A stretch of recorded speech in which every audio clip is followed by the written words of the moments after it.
लोग बात करेंगे इलेक्ट्रिकल कंडक्शन। इलेक्ट्रिकल कंडक्शन का मतलब है flow of charge. Charge all of us understand, हम सब समझते हैं चार्ज फंडामेंटल प्रॉपर्टी है मैटर की। इलेक्ट्रोस्टैटिक्स में इसके बारे में सबसे पहले डिस्कस कर लिया गया था। नाउ चार्ज के फ्लो करने का तरीका सॉलिड्स में अलग होता है, लिक्विड्स और गैसेस में अलग होता है। सॉलिड्स में चार्ज फ्लो करता है with the help of free electrons only.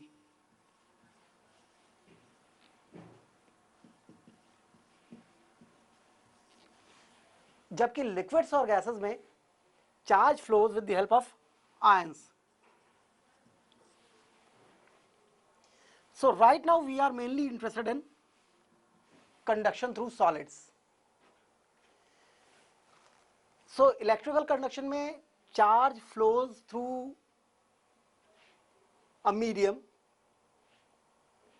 If it is solid, electrical conduction is only because of free electrons. If it is fluid, means gas or liquid, electrical conduction is due to ions.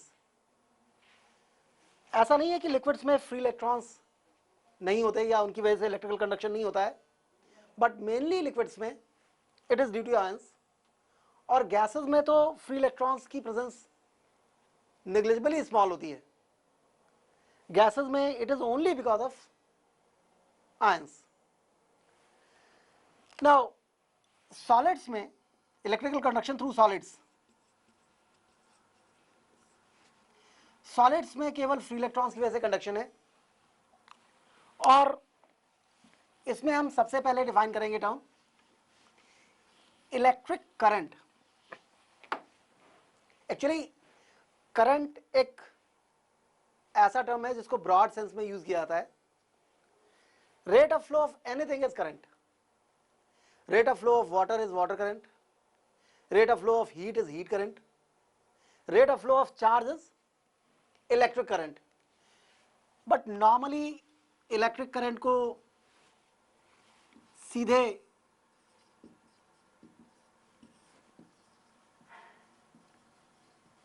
Current ही बोलते हैं। So current is rate of flow of charge.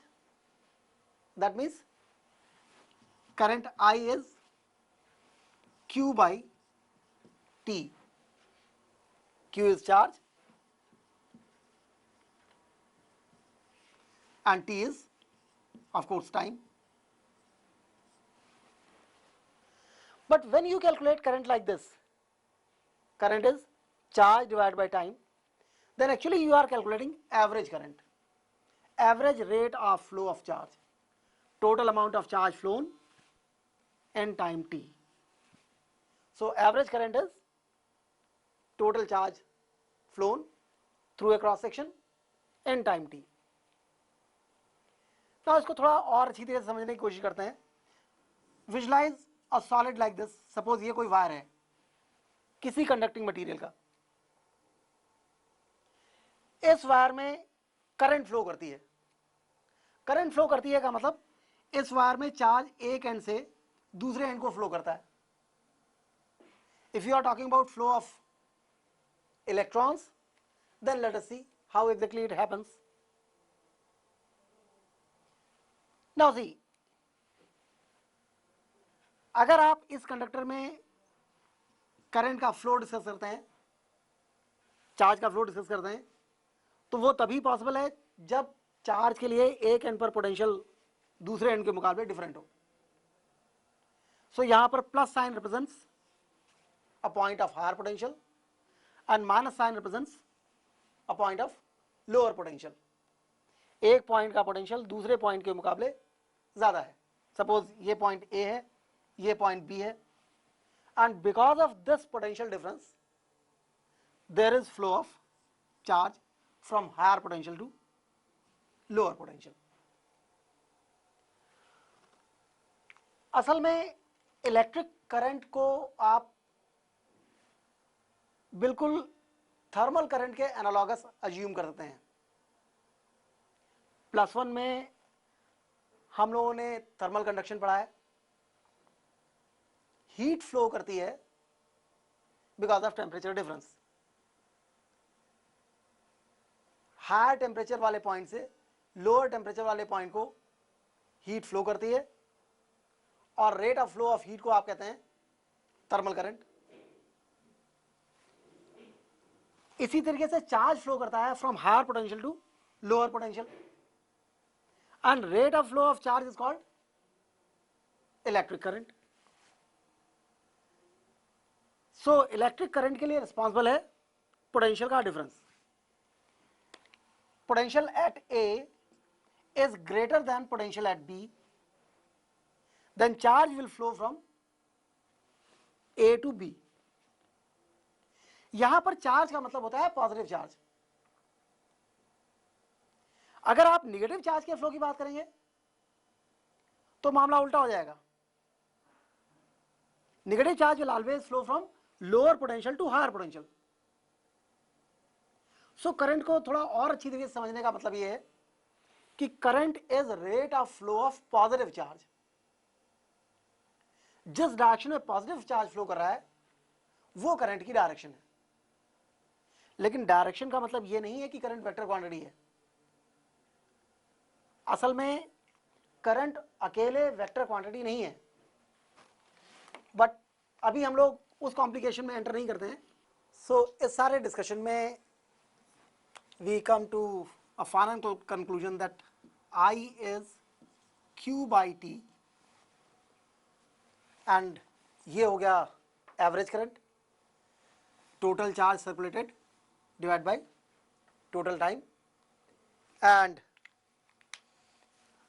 यहीं पर अगर I को निकालते हैं आप dQ by dt तो ये है instantaneous current. Instantaneous current is rate of flow of charge. ये है total charge circulated in time T, so average current. ये है rate of flow of current, that is current eight a particular instant. Now current के calculation में आपको जो बात ध्यान रखनी है वो ये है कि सॉलिड्स में मेनली करंट फ्लो को कंट्रीब्यूट करते हैं फ्री इलेक्ट्रॉन्स। जब आप कहते हैं करंट इधर फ्लो कर रही है तो एक्चुअली इलेक्ट्रॉन्स फ्लो कर रहे होते हैं इधर। Electron being negatively charge particle, they are flowing from lower potential to higher potential. Now actually electron कैसे फ्लो करते हैं, क्या मूवमेंट है इनका, will talk about it letter.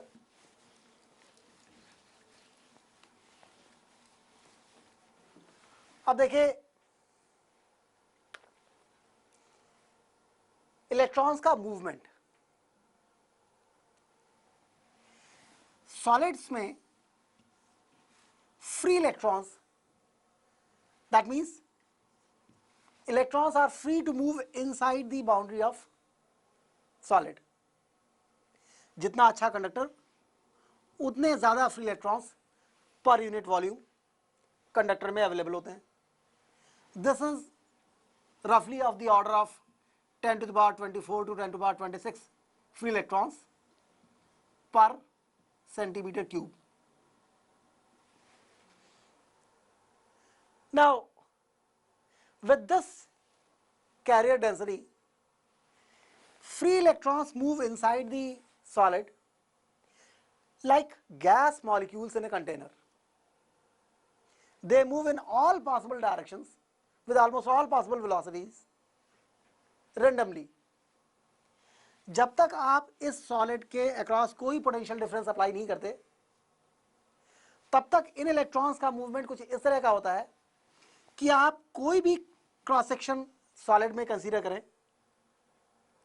किसी पॉइंट ऑफ टाइम पर जितने फ्री इलेक्ट्रॉन्स इसको एक डायरेक्शन में क्रॉस कर रहे होंगे, ऑलमोस्ट उतने ही इसको अपोजिट डायरेक्शन में क्रॉस कर रहे होंगे. That means there is no net transfer of charge through any cross section of the solid. You consider any cross section. Suppose this cross section. जितने इलेक्ट्रॉन्स इधर क्रॉस करेंगे किसी पॉइंट ऑफ टाइम पर, उतने ही इधर क्रॉस कर रहे होंगे. सो इस क्रॉस सेक्शन के थ्रू भी there is no net amount of charge transfer.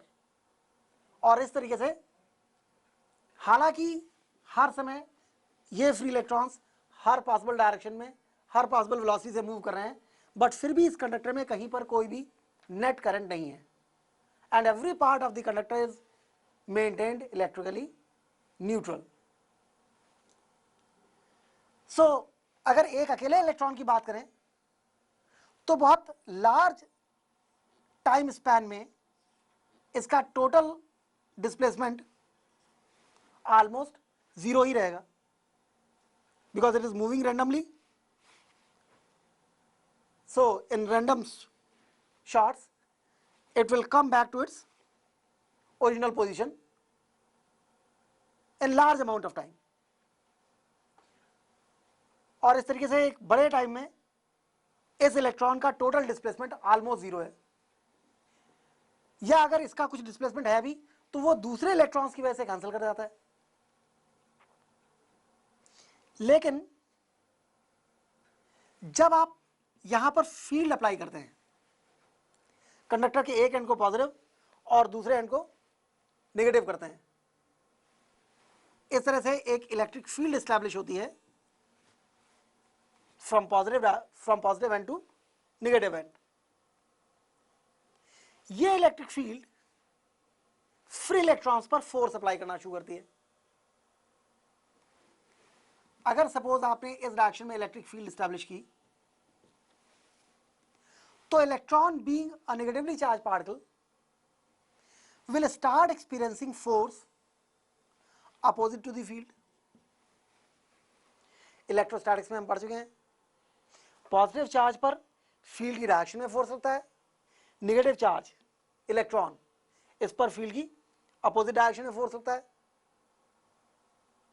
सो ये इलेक्ट्रॉन अगर सपोज किसी समय इस तरह से चल रहा था तो जैसे ही आप ये फील्ड ऑन करते हैं ये इलेक्ट्रॉन ऐसे चलने की बजाय ऐसे चलेगा. इसकी वेलोसिटी इस डायरेक्शन में है और इसका एक्सेलरेशन यानी कि फोर्स इस डायरेक्शन में है. ये फोर्स है ई, तो इसका एक्सेलरेशन हो गया E by M. Force on a charge particle is charge multiplied by electric field.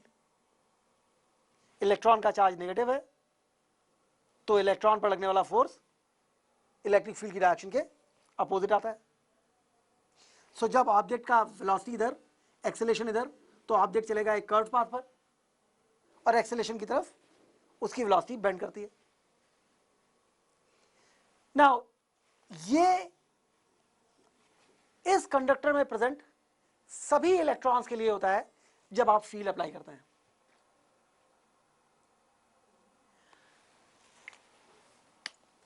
जब तक आप कंडक्टर के अक्रॉस कोई फील्ड अप्लाई नहीं करते, जब तक कंडक्टर में कोई इलेक्ट्रिक फील्ड प्रेजेंट नहीं है, इलेक्ट्रॉन्स केवल थर्मल मूवमेंट की वजह से सभी पॉसिबल डायरेक्शंस में मूव कर रहे हैं, तब तक इलेक्ट्रॉन्स की velocity of the order of 10⁶ metres पर सेकेंड होती है, कुछ किलोमीटर पर सेकेंड. एंड सॉरी कुछ हजार किलोमीटर्स पर second. And is a huge velocity. But with this velocity, they do not contribute any current in this conductor because there is no net charge transfer. लेकिन जब आप इसी conductor पर field apply कर देते हैं तो इलेक्ट्रॉन अपने ओरिजिनल पाथ को छोड़ करके थोड़ा सा फील्ड के अपोजिट डायरेक्शन में ड्रिफ्ट कर जाता है। इलेक्ट्रॉन ए से चल के बी तक पहुंचने की बजाय ए से चल करके सी पहुंचता है, और ये थोड़ा सा ड्रिफ्ट इलेक्ट्रॉन को एक डेफिनेट डिस्प्लेसमेंट देना शुरू करता है टुवर्ड्स पॉजिटिव एंड। इधर पॉजिटिव एंड है, इधर नेगेटिव एंड है। Now this displacement of electron opposite to the field in comparison to this displacement is very small, because on an average electrons का movement because of presence of field against field केवल कुछ centimetres या कुछ millimetre पर second ही होता है। सो truly speaking ये जो कर्व बनाया है, अगर एग्जैक्ट टर्म्स में बात करें तो इलेक्ट्रॉन का ड्रिफ्ट इस डायरेक्शन में इस लाइन की थिकनेस से भी कम ही होता है।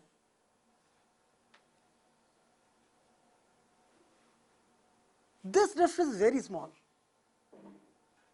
लेकिन फिर भी ये सिग्निफिकेंट है, because this is added for all the free electrons present in the conductor, जिनकी नंबर कोई 10 to the power 24 से 10 to the power 26 free electrons per centimetre cube है। सो ये ड्रिफ्ट डिस्प्लेसमेंट बहुत छोटा होने के बाद भी सिग्निफिकेंट है, क्योंकि ये सभी इलेक्ट्रॉन्स पर एक ही डायरेक्शन में अप्लाई होता है, और ये रैंडम मूवमेंट जिसमें वेलोसिटी बहुत ज्यादा है, इसके बाद भी ये सिग्निफिकेंट नहीं है, क्योंकि total displacement of electron due to this random movement remains zero in large amount of time. So अगर एक इलेक्ट्रॉन की बात करें, सपोज कुछ इस तरह से, तो ये इलेक्ट्रॉन जब फील्ड प्रेजेंट हो जाती है तो बजाय इस पाथ पर चलने के इट स्टार्ट्स ड्रिफ्टिंग। पहले शॉट में ये यहां से यहां आ जाएगा, दूसरे शॉट में ये यहां से यहां, तीसरे शॉट में ये यहां से यहां, चौथे शॉट में ये यहां से यहां।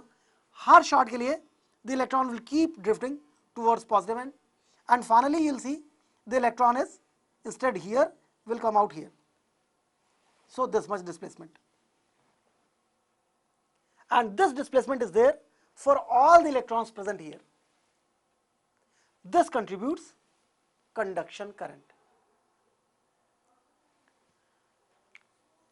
सो सॉलिड्स में इस तरह से फ्री इलेक्ट्रॉन्स करंट कंट्रीब्यूट करते हैं, और इसके लिए रिस्पॉन्सिबल है इलेक्ट्रॉन्स का ड्रिफ्ट करना in presence of electric field.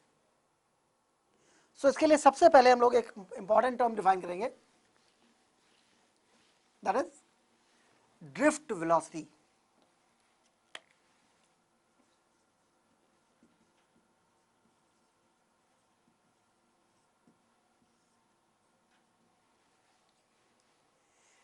Drift velocity is the average velocity with which electrons drift towards positive end in a solid conductor in presence of electric field. So drift velocity Vd, d एक छोटा suffix से नीचे, drift velocity is, it is average velocity with which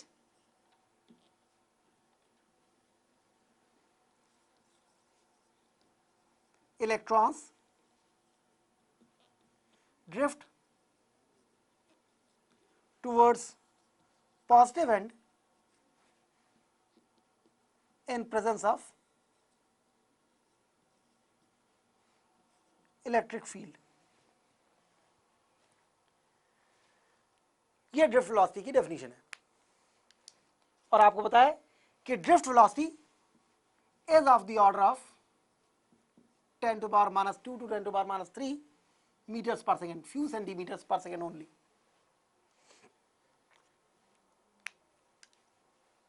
Now इस drift velocity का current के साथ relation क्या है, what is the numerical relation of drift velocity with the current in a solid conductor. Suppose ये कोई सॉलिड कंडक्टर है और इस सॉलिड कंडक्टर में फ्री इलेक्ट्रॉन्स प्रेजेंट हैं, हमने एक एंड को पॉजिटिव दूसरे एंड को नेगेटिव किया। एल कंडक्टर की लेंथ है, एस कंडक्टर का एरिया ऑफ क्रॉस सेक्शन है और E electronic charge, M mass of electron. इस कंडक्टर में N is free electron density, that is called carrier density, number of free electrons per unit volume. So it is free electron density, number of free electrons per unit volume. Now अगर electrons की drift velocity Vd है और इस conductor में I current है, जाहिर बात है electrons will drift towards positive and. तो अगर एल लेंथ का कंडक्टर कंसीडर करते हैं तो एक इलेक्ट्रॉन को एक एंड से दूसरे एंड तक आने में लगने वाला टाइम कितना होगा, this time is displacement of the electron that is L divide by velocity of the electron that is VD.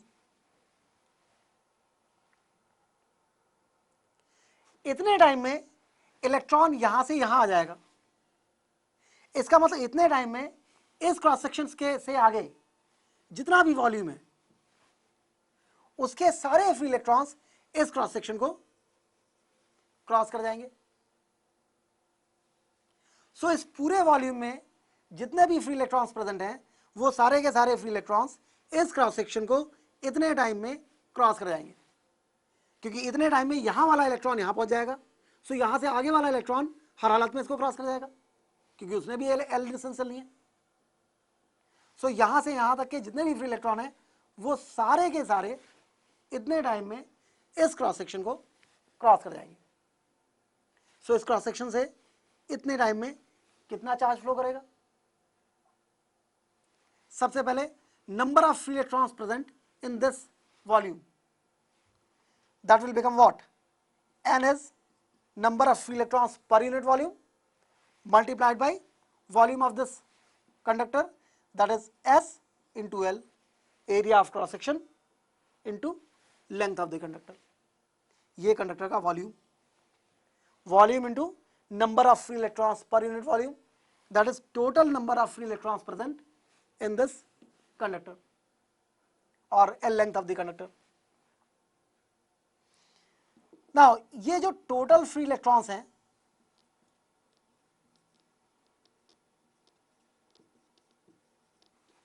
ये टोटल फ्री इलेक्ट्रॉन्स इस एल लेंथ के कंडक्टर में they are going to cross this cross section in this much amount of time. So what is the current, current will become I is equal to Q by T। इतने free electrons का charge कितना हुआ, NsL into E, ये है number of free electrons, ये है free electron पर charge, ये टोटल चार्ज।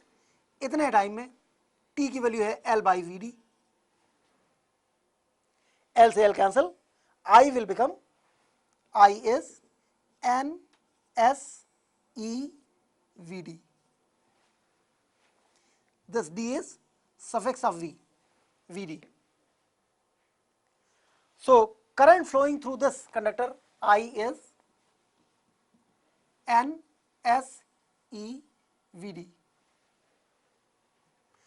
कुछ बुक्स में S के लिए लेटर A यूज किया हुआ है, एरिया ऑफ क्रॉस सेक्शन, तो आप इसको NEAVD भी लिख सकते हैं, you are just replacing S by A। बाकी इससे कोई फर्क नहीं पड़ता, you take this cross section as S और A। So current flowing through this conductor is NEAVD. VD is drift velocity of electrons. It is the average velocity with which electrons are drifting towards positive end of the conductor. So it is NEAVD, and that is the relation of current with the drift velocity. अब आइए इसके implications देखें.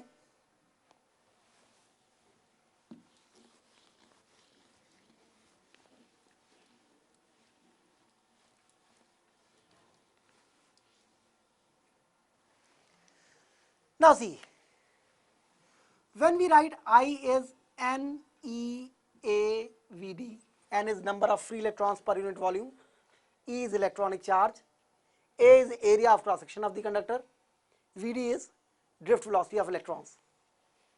Now I is NEAVD, that means VD is I upon NEA. Now think of single conductor having different cross section at different places. Now in this conductor, current here and current here, at both the places current will be same, because in single conductor continuity of current has to be maintained. जितनी current यहाँ है उतनी ही current यहाँ है, जो rate of flow of charge यहाँ है वो rate of flow of charge यहाँ पर है. ये एक बहुत इंपॉर्टेंट इशू है.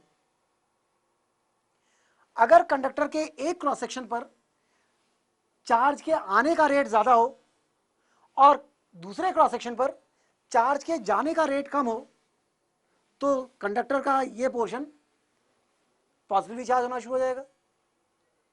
और इसका उल्टा, अगर आने का रेट कम हो और जाने का रेट ज़्यादा हो तो कंडक्टर का ये पोर्शन निगेटिवली चार्ज होना शुरू हो जाएगा. दोनों में से कोई बात नहीं होती. जब करंट फ्लो करती है तो कंडक्टर की इलेक्ट्रिकल न्यूट्रलिटी मेंटेन रहती है. इसलिए कंडक्टर के हर क्रॉस सेक्शन में करंट हमेशा सेम रहती है. जितनी यहाँ है उतनी ही यहाँ है. इसको थोड़ा और डिटेल में हम लोग बाद में बात करेंगे, बट अभी ये समझ लीजिए कि करंट दोनों जगह पर सेम है. अगर करंट सेम है तो इसका मतलब NEAVD, this has to remain same. So जहां पर A कम होगा I सेम है, सेम कंडक्टर है इसलिए N सेम है. Electronic charge is a universal constant, ये कांस्टेंट है. तो जहां A कम होगा वहां VD ज्यादा होगा, because VD is inversely proportional to area of cross section. So same conductor में जब area of cross section change होगा तो ड्रिफ्ट वेलोसिटी भी चेंज होगी, क्योंकि करंट सेम रहनी है. इसलिए जहां क्रॉस सेक्शन कम वहां ड्रिफ्ट वेलोसिटी ज़्यादा. यानी यहां पर इलेक्ट्रॉन्स थोड़ा स्लो चलेंगे क्योंकि एरिया ज़्यादा है, और जहां पर एरिया कम है वहां इलेक्ट्रॉन थोड़ा तेज चलेंगे. यहाँ VD1, यहाँ VD2. VD1 is less than VD2. A1 is greater than A2. It is like this. और चूंकि ये इनवर्स प्रोपोर्शन है तो जितने गुना एरिया बढ़ेगा उतने गुना ही VD कम होगा, या जितने गुना VD बढ़ेगा उतने गुना एरिया कम होगा. ये एक रिलेशन है. नाउ दूसरी चीज,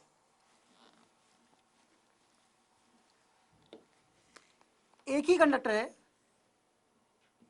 क्रॉस सेक्शन कांस्टेंट है.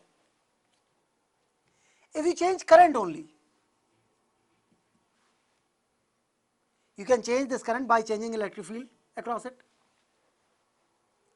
अगर आप डिफरेंट पोटेंशियल डिफरेंस लगाएंगे इसके क्रॉस तो डिफरेंट करंट फ्लो करेगी. Area of cross section same है, तो दोबारा देखिए इसी रिलेशन से, area of cross section same है, करंट बढ़ने पर VD बढ़ेगा. N कांस्टेंट है, सेम कंडक्टर है, E यूनिवर्सल कांस्टेंट है. So when I changes, VD changes. That means VD is directly proportional to I. You double the current, the drift velocity of the electrons in the same conductor will double. अगर आप conductor change करते हैं, conductor change करने से n की value different हो जाएगी. Suppose you take two conductors of different materials. Suppose one is copper, the other is silver. Number of free electrons in copper per unit volume is less than number of free electrons in silver per unit volume.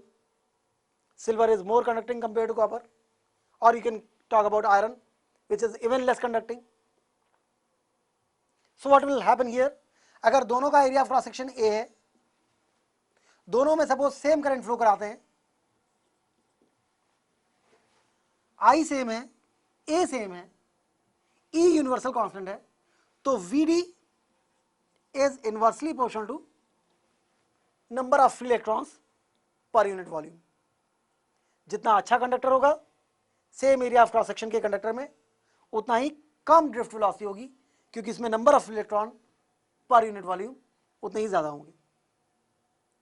So direct इसी relation से V D is directly proportional to I, V D is inversely proportional to A, V D is inversely proportional to N, and that is how I is N E A V D, और V D is I upon N E A. Now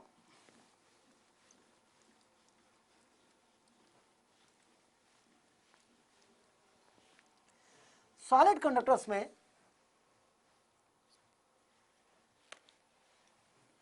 we think of Ohm's law. It is observed कि जब आप potential difference apply करते हैं एक solid conductor के across, तो उसमें करंट फ्लो करती है, and V is proportional to I, या V is equal to IR. That was given by Ohm, and we call it Ohm's law. Actually, vector form of Ohm's law is J is equal to sigma E. J is called current density and E is electric field. If you drop the vector nature, it is like this. But अभी फिलहाल हम लोग V is equal to IR की बात कर रहे हैं. Drift velocity के टर्म में ओम्स लॉ को किस तरीके से देखा जाता है? So in a way we are trying to verify Ohm's law in solid conductors. Let us see. जब आप किसी कंडक्टर के अक्रॉस V वोल्ट का पोटेंशियल डिफरेंस अप्लाई करते हैं, L कंडक्टर की लेंथ है, तो कंडक्टर के अक्रॉस इलेक्ट्रिक फील्ड, सपोज ये एंड पॉजिटिव, ये end negative, electric field from positive end to negative end, electric field की वैल्यू हो जाएगी V by L. Electric field is volts per metre, potential difference divide by distance. Now, in this electric field, a free electron will experience force opposite to the field. Electron being a negatively charged particle will always experience force opposite to the field. So, electron पर लगने वाला force F is E, that is EV by L in a direction opposite to electric field. This force will accelerate electron in this direction. So, acceleration of free electron is force upon mass, force on the free electron divided by mass of electron, that will become EV by ml. So, electron will start experiencing this much acceleration opposite to the field if you apply field, if you apply a potential difference between the two ends of the conductor. Now, because of this acceleration, electrons start gaining velocity opposite to the electric field. अब यहाँ पर एक बार फिर से देखिए, electrons बिना field के random motion में चल रहे थे, जैसे ही आपने इलेक्ट्रिक फील्ड अप्लाई की, they started moving towards positive and.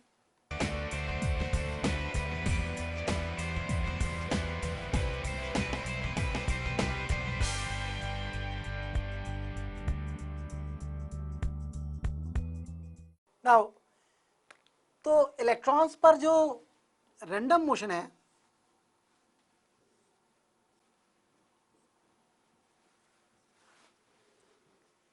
इस इलेक्ट्रिक फील्ड की वजह से जो इस डायरेक्शन में है,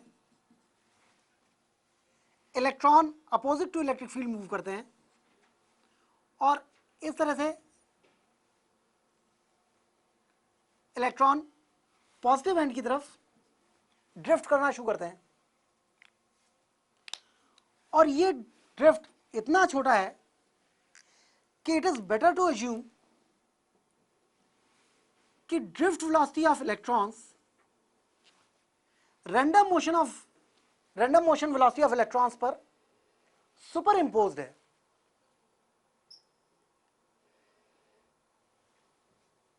यहां पर दोनों वेलोसिटीज को अलग अलग अज्यूम करते हैं।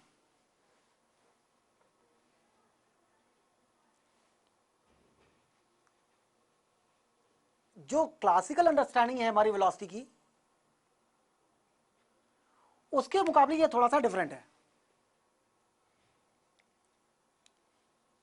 Here things are of statistical nature. बहुत large number of electrons move कर रहे हैं। Drift velocity random motion velocity के मुकाबले बहुत छोटी है। सो यू कैन अज्यूम कि drift velocity random motion velocity के ऊपर इंपोज्ड है। जहां तक रैंडम मोशन वेलोसिटी का सवाल है, इलेक्ट्रॉन के लिए हर collision, what is happening here, यहां पर इलेक्ट्रॉन की direction of motion suddenly change होती है। So we say electron has suffered a collision here. यहां पर इलेक्ट्रॉन का कोलिजन हुआ है किसी दूसरे एटम से या किसी दूसरे इलेक्ट्रॉन से, और उसकी मोशन डायरेक्शन सडनली चेंज हो गई है। सो जहां तक ड्रिफ्ट वेलोसिटी का सवाल है, वो मूवमेंट वहां भी है, वहां पर ये डायरेक्शन यहां पर चेंज होती है। जहां तक रैंडम मोशन वेलोसिटी का सवाल है, डायरेक्शन यहां पर चेंज होती है, यहां पर कोलिजन है। सो रैंडम मोशन वेलोसिटी के लिए all collisions are perfectly elastic, and there is a very valid reason to think this. Random motion velocity, अगर इसके लिए collision inelastic हुआ तो ultimately electrons will lose this velocity and will subside. ऐसा नहीं होता। इलेक्ट्रॉन्स थर्मल एजिटेशन की वजह से हर टेम्परेचर पर मूव करते रहते हैं। टाइम के साथ इनके मूवमेंट में कोई फर्क नहीं आता। असल में इलेक्ट्रॉन्स जैसी छोटी चीज के लिए कोलिजन के इनइलास्टिक होने का कोई मतलब नहीं है, क्योंकि अगर इनको एनर्जी लूज करनी है तो that energy will be at least one quanta, and one quantum of energy in Planck's theory is quite large for electron. So electron cannot lose energy in these type of collisions. But then जहां तक drift velocity का सवाल है, we assume entirely differently. Drift velocity के लिए we consider every collision of electron to be perfectly inelastic, or maybe even beyond that. जहां तक drift velocity का सवाल है, हर कोलिजन पर इलेक्ट्रॉन अपनी सारी ड्रिफ्ट वेलोसिटी को लूज कर जाता है एंड स्टार्ट्स अफ्रेश। सो इसको आप यूं कह सकते हैं कि इलेक्ट्रॉन यहां से यहां चलता है, ये इसकी रैंडम मोशन वेलोसिटी है, लेकिन इतनी देर में जो यहां पर इसका मूवमेंट हो गया इस डायरेक्शन में opposite to electric field, it is because of drift velocity. यहां से यहां तक ये इतनी देर तक लगातार एक्सेलरेटेड रहा, यहां पर इसकी मैक्सिमम वेलोसिटी होगी अपोजिट टू इलेक्ट्रिक फील्ड। सो इस पॉइंट पर इलेक्ट्रॉन के पास दो वेलोसिटी कंपोनेंट है, एक इस डायरेक्शन में और एक इस डायरेक्शन में। ये वो कंपोनेंट है जो ड्रिफ्ट वेलोसिटी कंट्रीब्यूट करता है, ये वो कंपोनेंट है वेलोसिटी का जिसकी वजह से रैंडम मोशन हो रहा है। ये वेलोसिटी कंपोनेंट कोलिजन पे नहीं बदलता, कंजर्व करता है, इसलिए इलेक्ट्रॉन की kinetic energy as it is बनी रहती है इस वेलोसिटी की वजह से। और ये जो वेलोसिटी है ये कोलिजन पर पूरी तरीके से लूज कर जाती है, this drops to zero. That means electrons दो कोलिजन्स के बीच में, दो सक्सेसिव कोलिजन्स के बीच में जितनी वेलोसिटी गेन करता है because of presence of electric field, that velocity after collision is lost. Where this energy goes, this energy goes to the conductor in the form of heat, and इसी वजह से जब करंट कंडक्टर के through flow करती है तो conductor gets heat up. Now इस तरीके से इलेक्ट्रॉन दो सक्सेसिव कोलिजन्स के बीच में लगातार फील्ड के अपोजिट डायरेक्शन में एक्सेलरेट करता है, फिर कोलिजन के टाइम पर रुक जाता है, फिर एक्सेलरेट करता है, फिर रुक जाता है। तो इसका रैंडम मोशन तो होता ही रहता है। साथ में जहां तक ड्रिफ्ट वेलोसिटी का सवाल है, electron opposite to electric field लगातार एक्सेलरेट करता है, रुकता है, फिर एक्सेलरेट करता है, फिर रुकता है, फिर एक्सेलरेट करता है, फिर रुकता है। इस तरीके से इलेक्ट्रॉन ड्रिफ्ट वेलोसिटी एक्वायर करता है, और यह ड्रिफ्ट वेलोसिटी इस तरह की वेलोसिटी का एवरेज है। Total distance travelled by electron opposite to electric field divided by total time of motion. It is somewhat like this. Now इस कैलकुलेशन के लिए सबसे पहले let us define a term called relaxation time.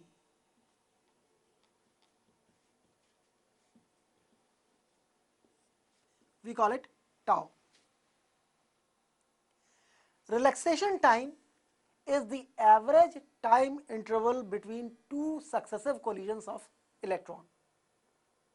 कभी दो collisions के बीच में टाइम ज्यादा होगा, कभी दो कोलिजन्स के बीच में टाइम कम होगा, कभी इलेक्ट्रॉन ज्यादा वेलोसिटी गेन करेगा, कभी कम वेलोसिटी गेन करेगा। सपोज यहाँ टाइम t1 लगता है, यहाँ दो सक्सेसिव कोलिजन्स के बीच में टाइम t2 है, यहाँ t3 एंड सो ऑन। इन सब का जो एवरेज है that is defined as relaxation time. So relaxation time for a free electron in a solid conductor is defined as average time interval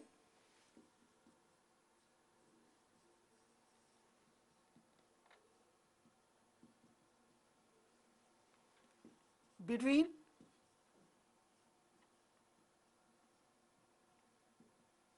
two successive collisions. So average time interval between two successive collisions is defined as relaxation time. अब आपको याद है हमने calculate किया था conductor में electron पर लगने वाला acceleration A is force on the electron EE upon mass of the electron M, that is E V by ml, E is V by L. So electron दो सक्सेसिव कोलिजन्स के बीच में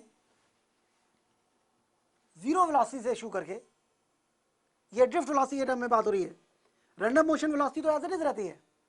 drift velocity के लिए electron starts from zero velocity and gains a final velocity v. V is u plus a into t.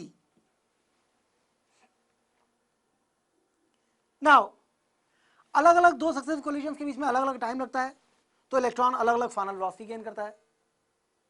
सो किसी भी समय पर इलेक्ट्रॉन्स की average velocity is the these quantities are constant into average time, and average of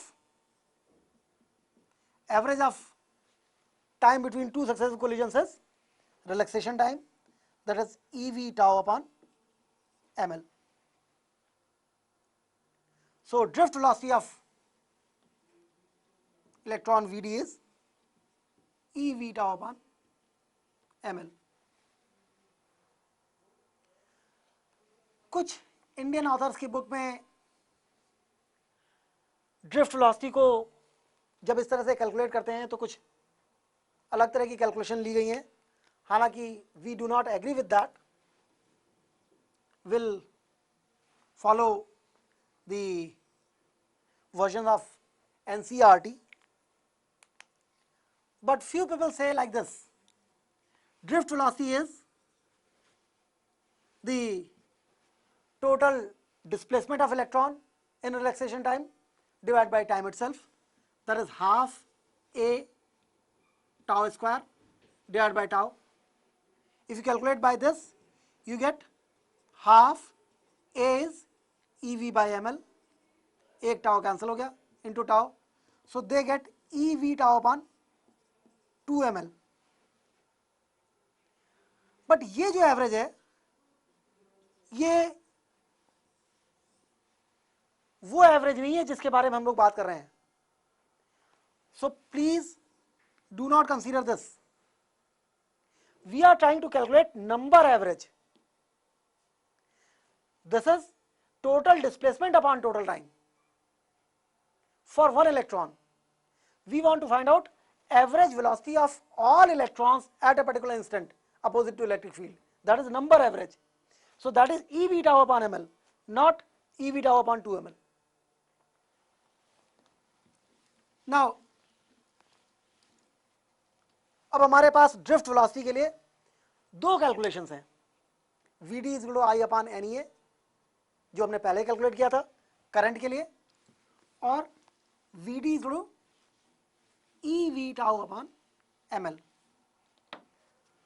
So Vd is I upon NEA and Vd is EV tau upon ml.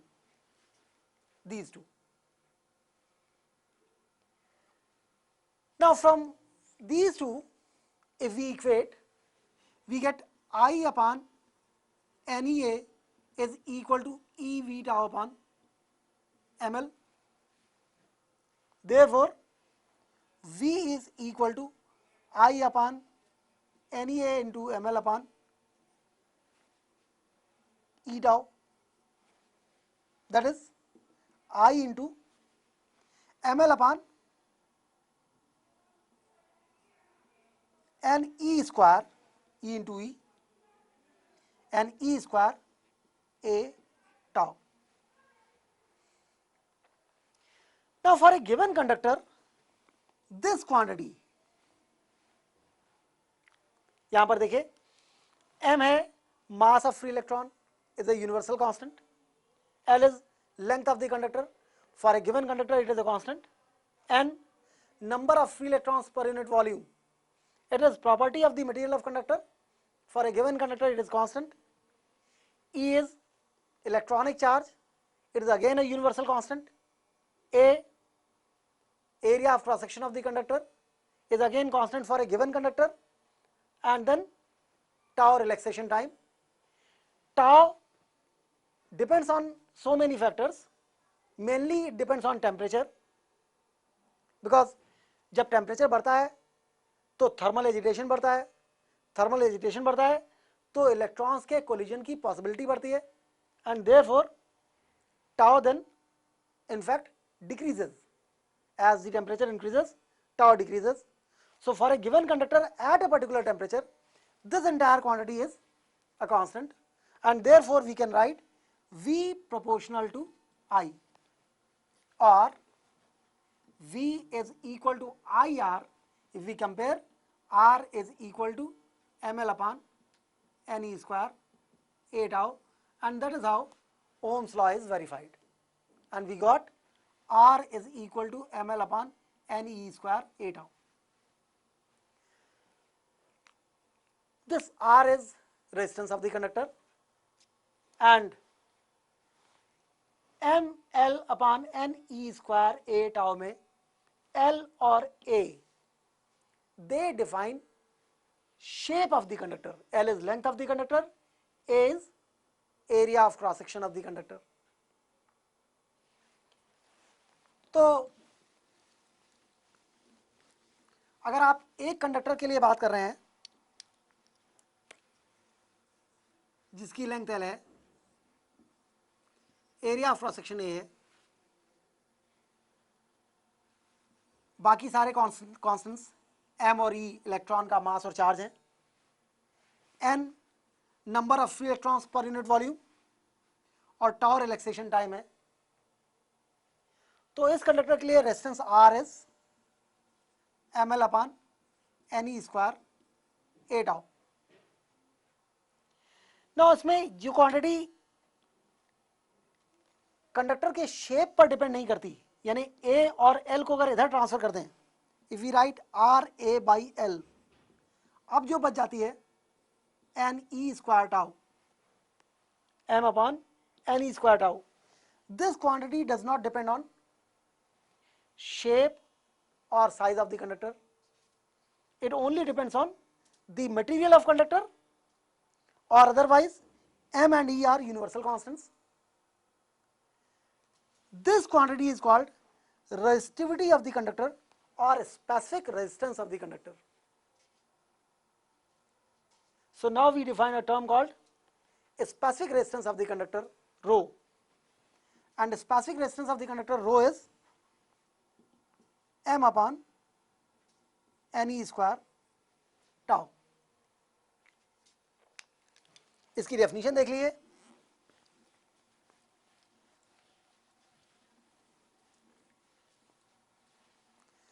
Specific resistance of the conductor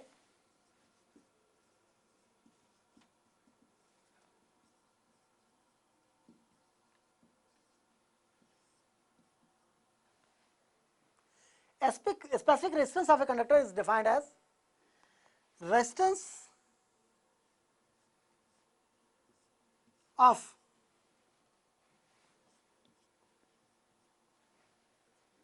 a conductor in the form of a cuboid of unit area of cross section and of unit length. Basically it is a cube. When you consider like this, R is rho L by A, because R into A by L was rho. So when L and A both become 1, R becomes rho. So the definition is specific resistance of a material is defined as resistance of cube of unit dimensions between two opposite faces.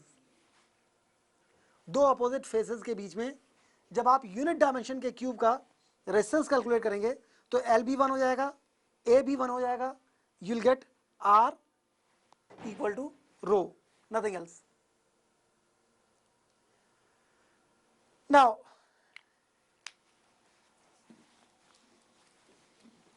ये तो हो गया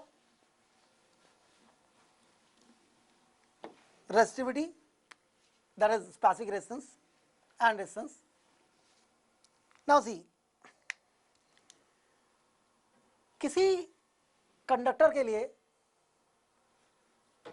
resistance और resistivity दोनों में ही चूंकि tau आता है, इसलिए रेजिस्टेंस और resistivity of a conductor both depend on temperature, because tau depends on temperature. Now तो R हो गया आपका ml upon ne square A tau, और rho is m upon ne square tau. In fact R is rho A by L.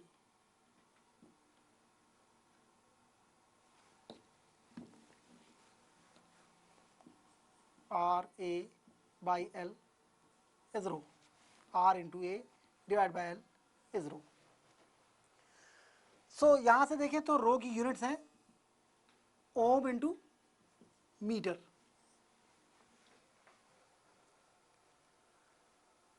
There is specific resistance or resistivity of the material. Now दोनों ही expressions में tau denominator में है, इसलिए are भी temperature पर depend करता है as tau depends on temperature, और रो भी टेम्परेचर पर डिपेंड करता है as tau depends on temperature. ना बाकी चीजों को देखिए, suppose we are talking about resistance first of all. वैसे तो टेम्परेचर बढ़ाने पर एल और ए पर भी फर्क होता है, लेकिन वो इतना ज्यादा नहीं होता कि उसको आर के चेंज के लिए अकाउंट फॉर किया जा सके। और कंडक्टर्स में free electron density temperature change करने पर एप्रिशिएबली चेंज नहीं करती। कंडक्टर्स के मुकाबले सेमी कंडक्टर्स में free electron density temperature change करने पर एप्रिशिएबली चेंज करती है। इसलिए फिलहाल हम लोग सेमीकंडक्टर की बात नहीं कर रहे हैं। कंडक्टर्स के लिए R is ml upon N E square A tau, जिसमें टेम्परेचर का एप्रिशिएबल फर्क केवल टाउ पर पड़ेगा। So we define a term called alpha R, temperature coefficient of resistance, and alpha r is defined as dr upon r d theta, change in resistance per unit resistance per unit change in temperature. So alpha r we call it temperature coefficient of resistance.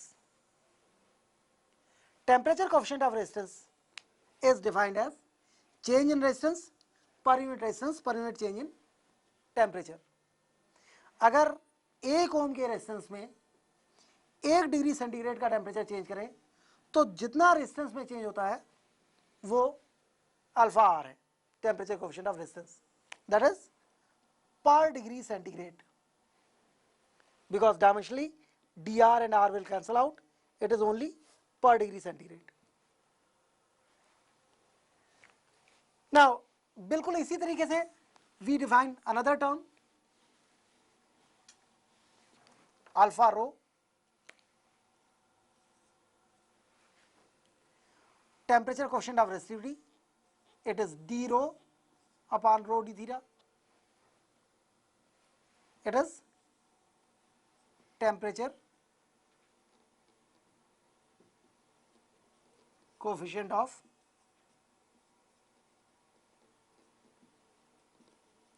resistivity. बिल्कुल वैसे ही it is change in resistivity per unit resistivity per unit change in temperature, again it is also per degree centigrade. So we have now two terms, and both the terms alpha r and alpha rho, alpha r which is dr upon r d theta and alpha rho which is d rho upon rho d theta, both are measured in per degree centigrade. Now alpha rho और alpha r इन दोनों में आपस में relation है। R is rho L by A,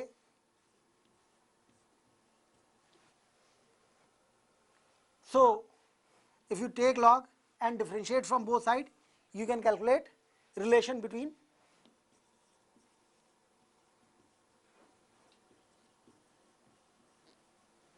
alpha R and alpha rho. So इस relation को differentiate करिए। सबसे पहले लॉग ले लीजिए, log R is log rho plus log L minus log A. Log लेने का तरीका पता है, जो टर्म प्रोडक्ट में है उनमें प्लस, जो डिवीजन में है उनमें minus. So log rho plus log L minus log A, log rho plus log L minus log A. अब लॉग एक्स का डिफरेंशियल, लॉग एक्स का डिफरेंशियल है D X upon X. So log R का differential D R upon are,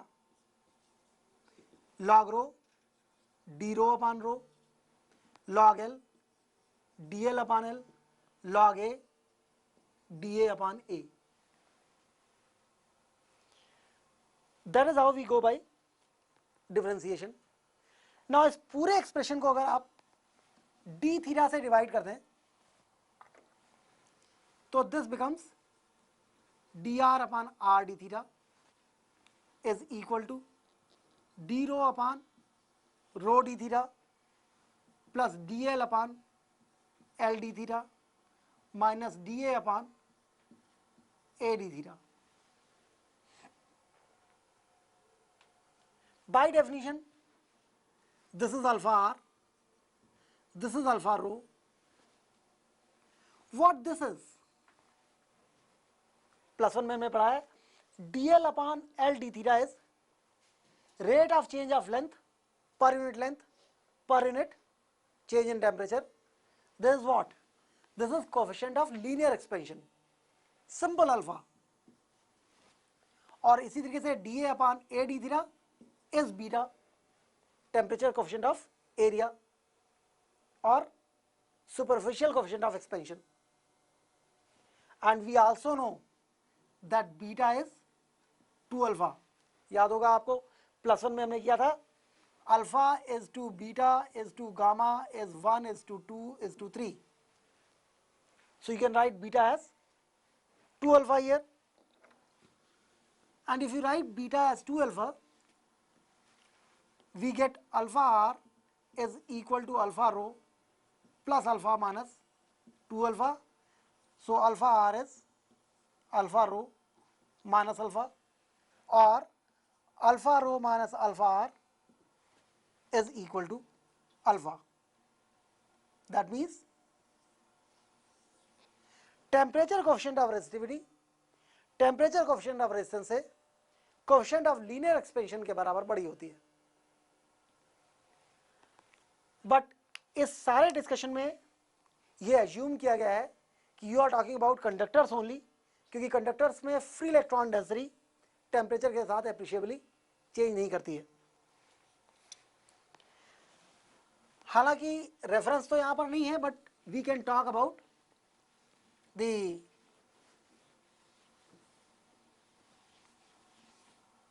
behaviour of resistivity for conductors and semiconductors.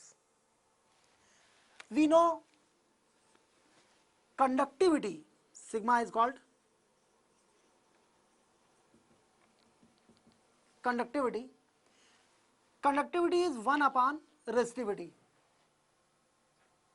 So conductors के लिए अगर आप conductivity की बात करें, टेम्परेचर के साथ जिस तरीके से उनकी रेजिस्टिविटी बढ़ती है तो कंडक्टर्स की कंडक्टिविटी घटती है. This is for conductors. Conductors की कंडक्टिविटी टेम्परेचर के साथ घटती है, जबकि सेमीकंडक्टर्स के लिए this is for conductors. Semiconductors के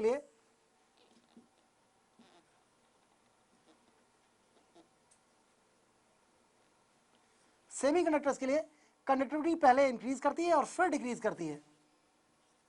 It is like this. So for semiconductors, conductivity varies like this. It increases first, becomes maximum at some temperature, and then decreases. जबकि conductors के लिए it continuously decreases. How exactly this is achieved? Semiconductors में सबसे पहले temperature बढ़ने पर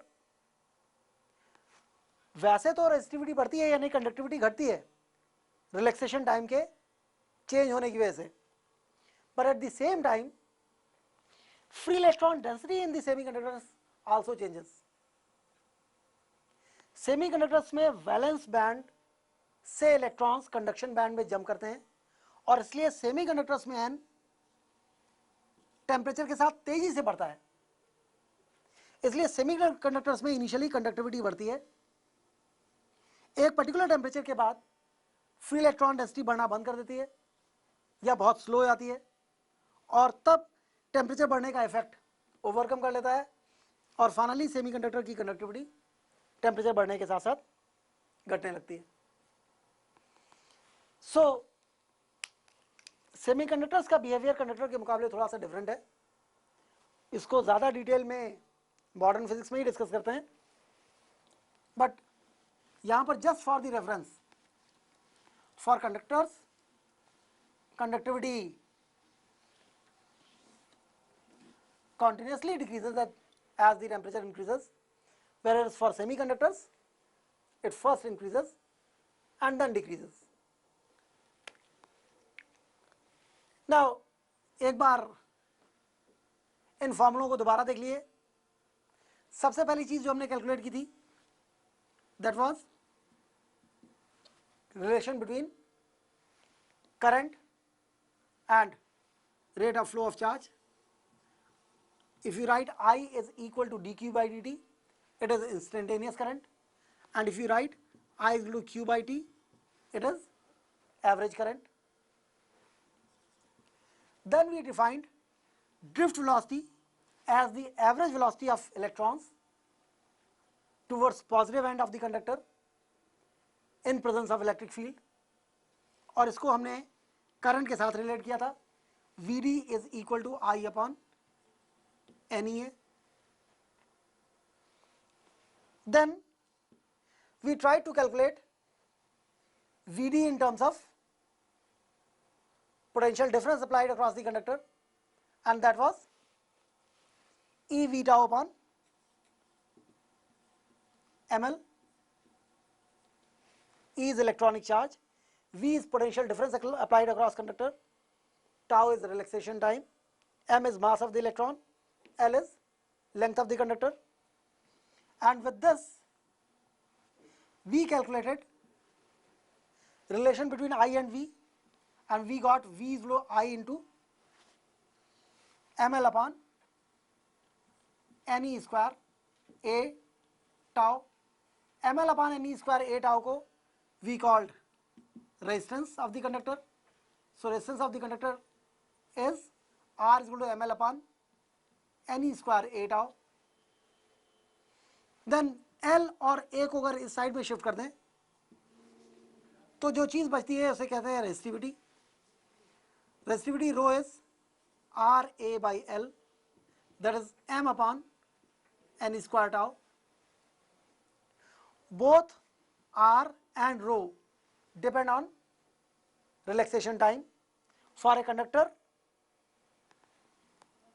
free electron density with temperature doesn't change appreciably, but relaxation time changes as temperature increases. Relaxation time decreases, therefore R increases with temperature as well as rho increases with temperature. So we defined alpha R, that is dr upon r d theta, and alpha rho d rho upon rho d theta, and then finally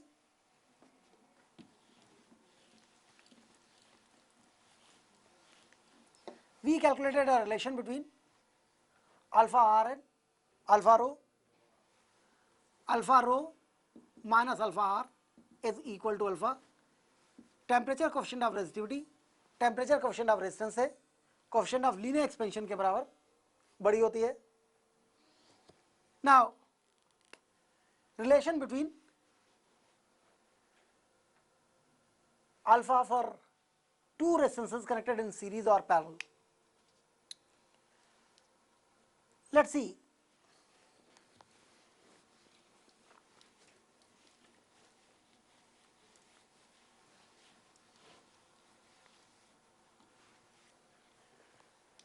If you connect two or more resistances in series or in parallel, you can calculate equivalent alpha for them. इसके लिए will use our knowledge of equivalent resistance calculation for series and parallel. आपको पता है series के लिए, हालांकि हम लोग बाद में प्रूव करेंगे, सीरीज के लिए इक्विवेलेंट रेजिस्टेंस होता है R equivalent is sigma R, and parallel के लिए 1/r equivalent is sigma 1/r। So let us continue from here.